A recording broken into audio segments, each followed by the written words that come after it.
Hello everyone, let's start the video. So for this one, tie your hairs into the section and then take a bun clip, attach it on the top. Now take the smallest section from the remaining hairs, roll it nicely and then attach it all together. It will be looking like this. Now take the remaining hairs and then tie it nicely into the bun as shown in the video and then fix it properly with the help of a bun clip and then it's all done.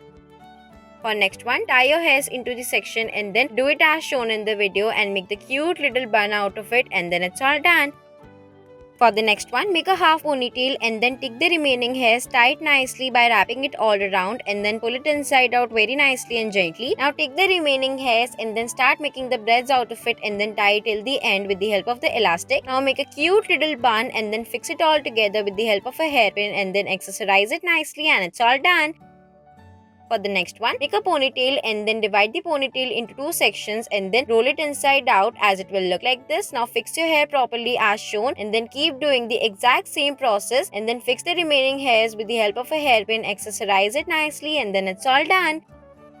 For next one, take the hair clip and then take the smaller section out of it and then keep attaching it as shown in the video as it will be start looking like this. Keep doing it with the help of the remaining hairs. Now fix the hairs and then it's all done. For next one, make a ponytail and then take a clutcher or the bun maker. Now roll the hairs around and then attach it nicely and gently as it will be looking like this and it's all done. Thanks for watching.